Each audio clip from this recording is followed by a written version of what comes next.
So, kung yung last week, yung naval force ng Australia pumunta rito para isagawa yung military exercise dito sa malapit sa West Philippine Sea, tayo naman po pumunta sa Australia para practicein ang urban operations, mga kababayan.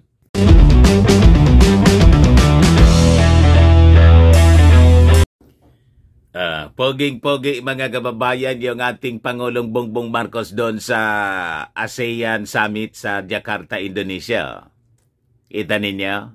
Nag-stand out talaga po siya. Ito pa yan ang magpinsan mga kababayan. President, Speaker of the House. Next time, President ito. Si Martin Romualdez mga kababayan. Ito po yung round table. Wala man table. Basta round pwede nating tawagin siguro tong round table discussion, round table meeting po, circular yung yung paka-arrange po. Di ba? So sabi rito mga kababayan sa balita, nagbahagi si Presidente Bongbong Marcos ng kanyang intervention na nakasentro sa papel ng ASEAN sa pagtugon sa mga napapanahong usapin sa rehiyon, katulad ng krisis sa Myanmar at tensyon sa West Philippine Sea. So hindi niya mga kababayan kinakalimutan yung napaka-importante na issue natin na dapat na bigyan ng pansin ng ating mga kalapit-bahay na mga bansa. Itong aggression, pagiging agresibo na pinapakita ng China. So, sa kanyang payag mga kababayan, sabi ng ating Pangulong Bongbong Marcos that the dreams of the South China Sea being peaceful remains distant amid territorial tensions. Linawin natin mga kababayan, ang tensyon na nangyayari ngayon sa South China Sea o yung ating West Philippine Sea, ang nagsimula po yung mga Chinese, yung mga barkada ni Mao Diggs. Na-involved din kasi po kasi pinabayaan ng mga previous administrations. At lalong lumala nung last administration po.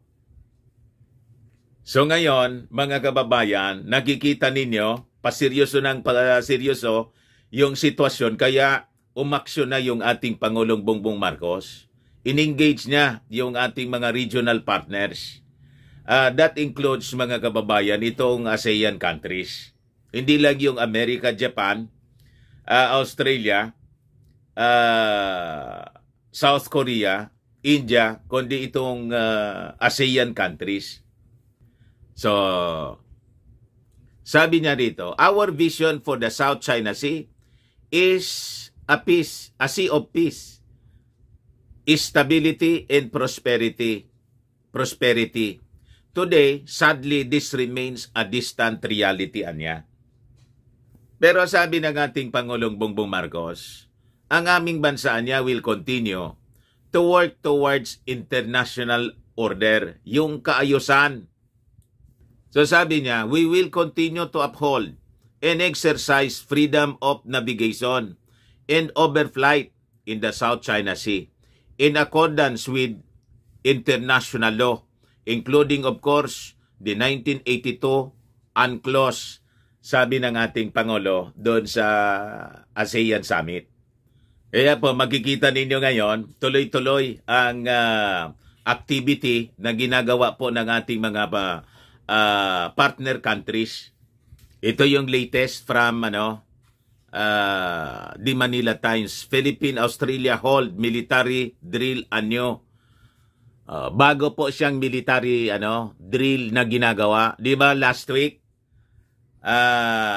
may ginagawa sila na Navy drill. O ngayon po, nagpapatuloy po siya. Series po siya, mga kababayan. At tuloy-tuloy na siya. Kasi tuloy-tuloy yung aggression, mga kababayan na mga Chinese dito sa West Philippine Sea. Gumawa na po ng sarili nilang mapa. Halos lahat ng territories inubos na nila. Pati yung sa India, sa Vietnam, mga kababayan, Malaysia, Indonesia, inubos na nila. Kanila na lahat. Ganon, mga kababayan. Kaya sabi rito, Filipino troops held a joint territorial ground operation exercise with the Australian counterparts to improve tactical defense and counter offensive strategy.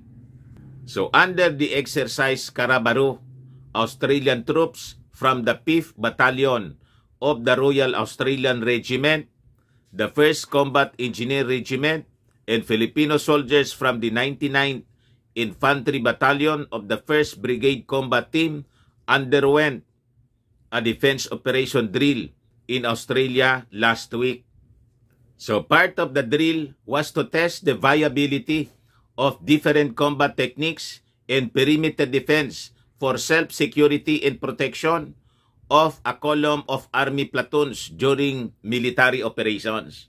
So, kung yung last week, yung naval force ng Australia pumunta rito para isagawa yung military exercise dito sa malapit sa West Philippine Sea, tayo naman po pumunta sa Australia para practicein ang urban operations, mga kababayan.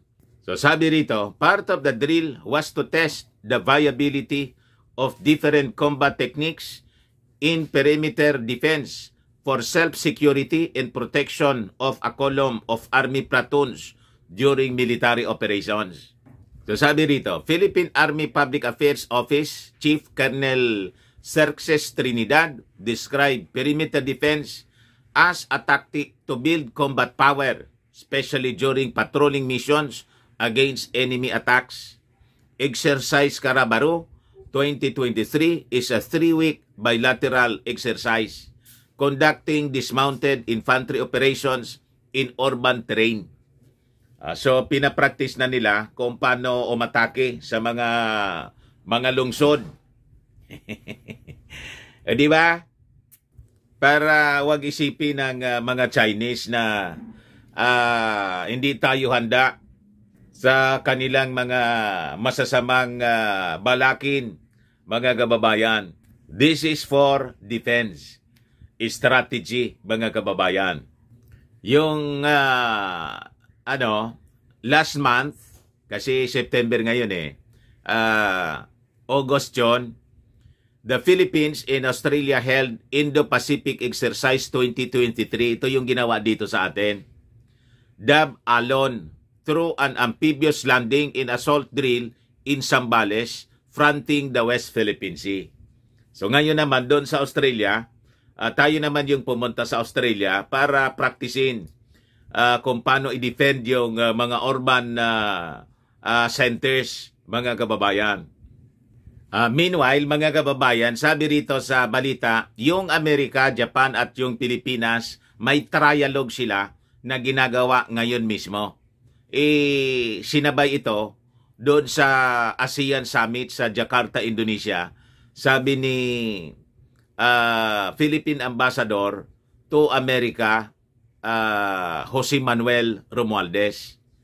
Ayan po, mga kababayan, para alam ninyo na talagang busy yung ating mga officials sa pagtatrabaho para masawata yung mga masasamang ginagawa ng China dito po sa West Philippine Sea.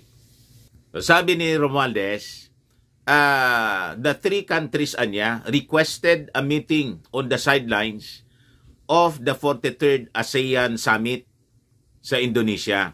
However, Romualdez said that they are still working out the time slot due to the tight schedules of US Vice President Kamala Harris and a Japanese official. So doon sila magtatagpo-tagpo, mga kababayan, ngayon sa Indonesia.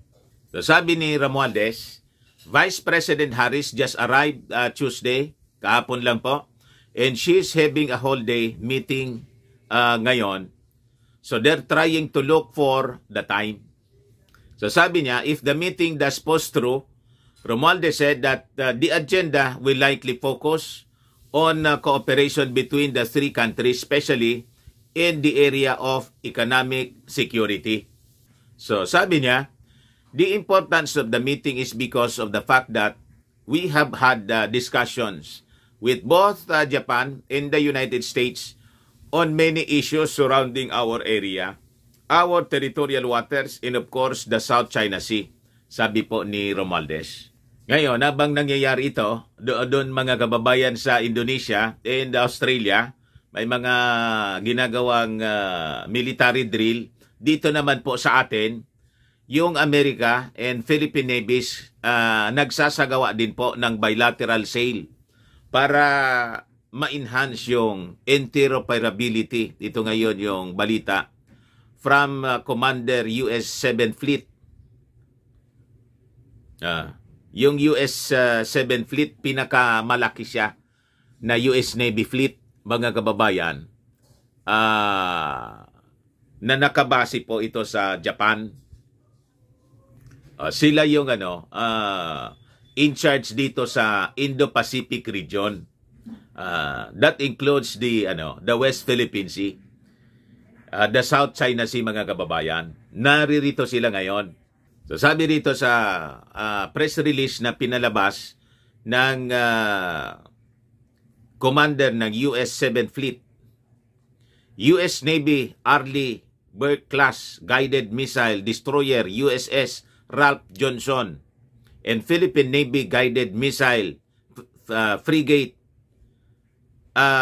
BRP Jose Rizal conducted a bilateral sale in the South China Sea para ma-enhance yung interoperability between the two navies. So during the sale, the ships completed division tactics, which is at sea training designed for ship hunters to practice maneuvering within close proximity to other vessels and improve the confidence of the bridge teams to manage more challenging sailing conditions. So pinapractice na nila kung paano i-intercept itong mga Chinese naval ships na patuloy na nangaharas dito po sa West Philippine Sea. So sabi rito, this was a great opportunity anya to continue improving our ability to operate alongside our allies from the Philippines. Sabi po ni USS Ralph Johnson, officer of the deck,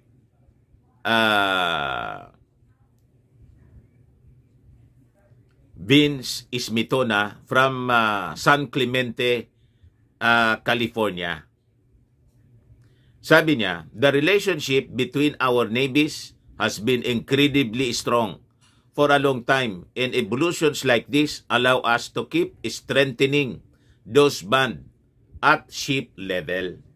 So, ayan po mga kababayan, magiging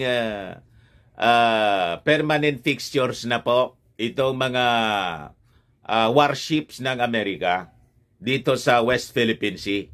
Magiging regular na sila na magpapatrol at madadagdagan pa yan ng puwersa galing sa Australia at saka Japan, pati siguro ng galing sa India kasi may problema din yung India sa China.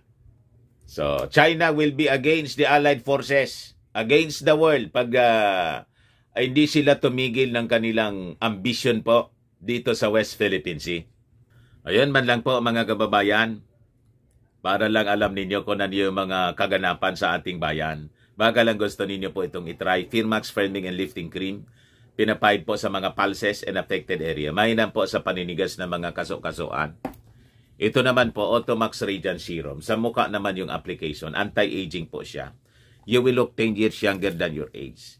Sa mga cancer patients naman po, baka lang gusto ninyo itong itry. Nengxia Red Mix Fruit Drink. Hindi man po siya gamot, food supplement siya. Kaya lang, gawa siya mga kababayan sa goji berry. Yung goji berry may anti-cancer properties. Yung mga inquiries ninyo, dumiritso na lang kayo sa aming messenger sa Facebook para masagot namin agad. Ako po si Dante Maravillas. Bye-bye po. God bless.